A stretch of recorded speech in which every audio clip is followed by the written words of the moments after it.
Jane Fairfax was an orphan, the only child of Mrs. Bates's youngest daughter. The marriage of Lieutenant Fairfax of the Regiment of Infantry and Miss Jane Bates had had its day of fame and pleasure, hope and interest, but nothing now remained of it, save the melancholy remembrance of him dying in action abroad, of his widow sinking under consumption and grief soon afterwards, and this girl. By birth she belonged to Highbury, and when at 3 years old, on losing her mother, she became the property, the charge, the consolation, the foundling of her grandmother and aunt. There had seemed every probability of her being permanently fixed there, of her being taught only what very limited means could command, and growing up with no advantages of connection or improvement, to be engrafted on what nature had given her in a pleasing person, good understanding, and warm-hearted, well-meaning relations. But the compassionate feelings of a friend of her father gave a change to her destiny. This was Colonel Campbell, who had very highly regarded Fairfax as an excellent officer and most deserving young man, and farther, had been indebted to him for such attentions, during a severe camp fever, as he believed had saved his life. These were claims which he did not learn to overlook, though some years passed away from the death of poor Fairfax, before his own return to England put anything in his power. When he did return, he sought out the child and took notice of her. He was a married man, with only one living child, a girl, about Jane's age, and Jane became their guest, paying them long visits and growing a favorite with all, and before she was 9 years old, his daughter's great fondness for her, and his own wish of being a real friend, united to produce an offer from Colonel Campbell of undertaking the whole charge of her education. It was accepted, and from that period Jane had belonged to Colonel Campbell's family, and had lived with them entirely, only visiting her grandmother from time to time. The plan was that she should be brought up for educating others, the very few £100 which she inherited from her father making independence impossible. To provide for her otherwise was out of Colonel Campbell's power, for though his income, by pay and appointments, was handsome, his fortune was moderate and must be all his daughter's, but, by giving her an education, he hoped to be supplying the means of respectable subsistence hereafter. Such was Jane Fairfax's history. She had fallen into good hands, known nothing but kindness from the Campbells, and been given an excellent education. Living constantly with right-minded and well-informed people, her heart and understanding had received every advantage of discipline and culture, and Colonel Campbell's residence being in London, every lighter talent had been done full justice to, by the attendance of first-rate masters. Her disposition and abilities were equally worthy of all that friendship could do, and at 18 or 19 she was, as far as such an early age can be qualified for the care of children, fully competent to the office of instruction herself, but she was too much beloved to be parted with. Neither father nor mother could promote, and the daughter could not endure it. The evil day was put off. It was easy to decide that she was still too young, and Jane remained with them, sharing, as another daughter, in all the rational pleasures of an elegant society, and a judicious mixture of home and amusement, with only the drawback of the future, the sobering suggestions of her own good understanding to remind her that all this might soon be over. The affection of the whole family, the warm attachment of Miss Campbell in particular, was the more honorable to each party from the circumstance of Jane's decided superiority both in beauty and acquirements. That nature had given it in feature could not be unseen by the young woman, nor could her higher powers of mind be unfelt by the parents. They continued together with unabated regard, however, till the marriage of Miss Campbell, who by that chance, that luck which so often defies anticipation in matrimonial affairs, giving attraction to what is moderate rather than to what is superior, engaged the affections of Mr. Dixon, a young man, rich and agreeable, almost as soon as they were acquainted, and was eligibly and happily settled, while Jane Fairfax had yet her bread to earn. This event had very lately taken place, too lately for anything to be yet attempted by her less fortunate friend towards entering on her path of duty, though she had now reached the age which her own judgment had fixed on for beginning. She had long resolved that 21 should be the period. With the fortitude of a devoted novitiate, she had resolved at 21 to complete the sacrifice, and retire from all the pleasures of life, of rational intercourse, equal society, peace and hope, to penance and mortification forever. The good sense of Colonel and Mrs. Campbell could not oppose such a resolution, though their feelings did. As long as they lived, no exertions would be necessary, their home might be hers forever, and for their own comfort they would have retained her wholly, but this would be selfishness. What must be at last, had better be soon. Perhaps they began to feel it might have been kinder and wiser to have resisted the temptation of any delay, and spared her from a taste of such enjoyments of ease and leisure as must now be relinquished. Still, however, affection was glad to catch at any reasonable excuse for not hurrying on the wretched moment. She had never been quite well since the time of their daughter's marriage, and till she should have completely recovered her usual strength, they must forbid her engaging in duties, which, so far from being compatible with a weakened frame and varying spirits, seemed, under the most favorable circumstances, to require something more than human perfection of body and mind to be discharged with tolerable comfort. With regard to her not accompanying them to Ireland, her account to her aunt contained nothing but truth, though there might be some truths not told. It was her own choice to give the time of their absence to Highbury, to spend, perhaps, her last months of perfect liberty with those kind relations to whom she was so very dear, and the Campbells, whatever might be their motive or motives, whether single, or double, or treble, gave the arrangement their ready sanction, and said that they depended more on a few months spent in her native air, for the recovery of her health, than on anything else.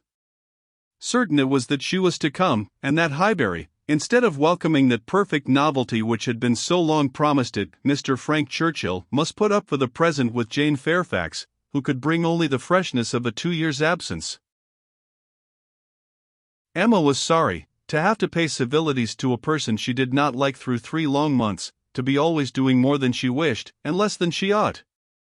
Why she did not like Jane Fairfax might be a difficult question to answer. Mr. Knightley had once told her it was because she saw in her the really accomplished young woman, which she wanted to be thought herself, and though the accusation had been eagerly refuted at the time, there were moments of self-examination in which her conscience could not quite acquit her.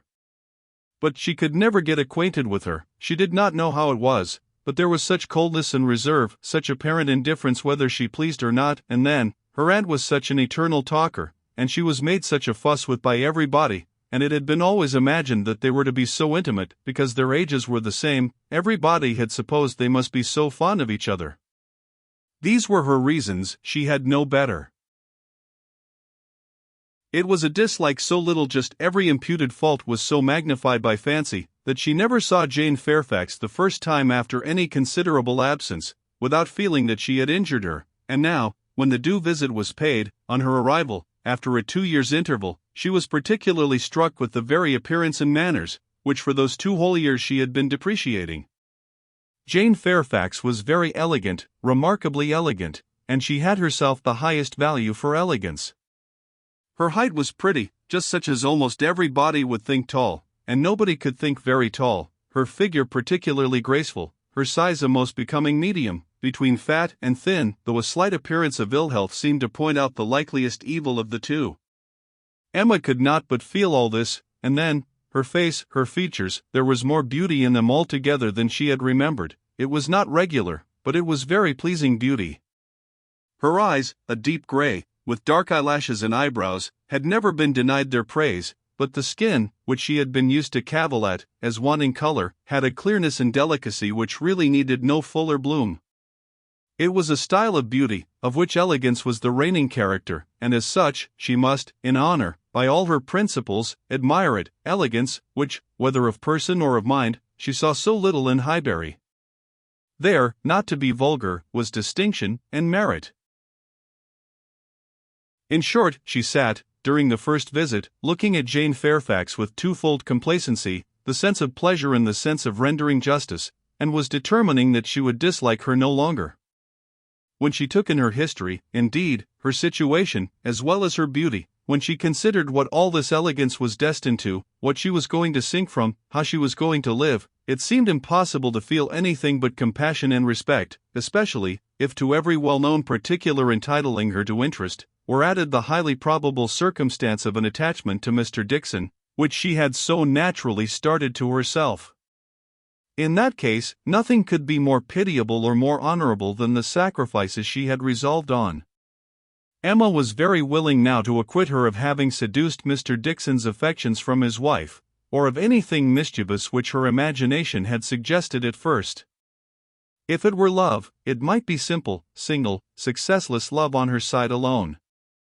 She might have been unconsciously sucking in the sad poison, while a sharer of his conversation with her friend, and from the best, the purest of motives, might now be denying herself this visit to Ireland, and resolving to divide herself effectually from him and his connections by soon beginning her career of laborious duty.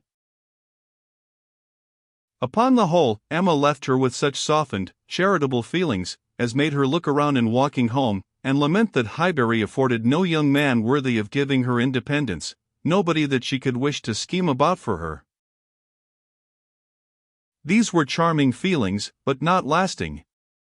Before she had committed herself by any public profession of eternal friendship for Jane Fairfax, or done more towards a recantation of past prejudices and errors, than saying to Mr. Knightley, "She certainly is handsome, she is better than handsome."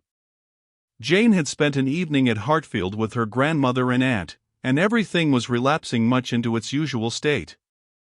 Former provocations reappeared. The aunt was as tiresome as ever, more tiresome, because anxiety for her health was now added to admiration of her powers, and they had to listen to the description of exactly how little bread and butter she ate for breakfast, and how small a slice of mutton for dinner, as well as to see exhibitions of new caps and new workbags for her mother and herself, and Jane's offences rose again. They had music, Emma was obliged to play, and the thanks and praise which necessarily followed appeared to her an affectation of candour, an air of greatness, meaning only to shew off in higher style her own very superior performance. She was, besides, which was the worst of all, so cold, so cautious. There was no getting at her real opinion. Wrapped up in a cloak of politeness, she seemed determined to hazard nothing. She was was suspiciously reserved. If anything could be more, or all was most, she was more reserved on the subject of Weymouth and the Dixons than anything. She seemed bent on giving no real insight into Mr. Dixon's character, or her own value for his company, or opinion of the suitableness of the match. It was all general approbation and smoothness, nothing delineated or distinguished. It did her no service, however. Her caution was thrown away. Emma saw its artifice, and returned to her first surmises. There probably was something more to conceal than her own preference. Mr. Dixon, perhaps, had been very near changing one friend for the other, or been fixed only to Miss Campbell, for the sake of the future £12,000. The like reserve prevailed on other topics. She and Mr. Frank Churchill had been at Weymouth at the same time. It was known that they were a little acquainted, but not a syllable of real information could Emma procure as to what he truly was. Was he handsome? She believed he was reckoned a very fine young man. Was he agreeable? He was generally thought so. Did he appear a sensible young man, a young man of information? At a watering place, or in a common London acquaintance, it was difficult to decide on such points. Manners were all that could be safely judged of, under a much longer knowledge than they had yet had of Mr. Churchill. She believed everybody found his manners pleasing. Emma could not forgive her.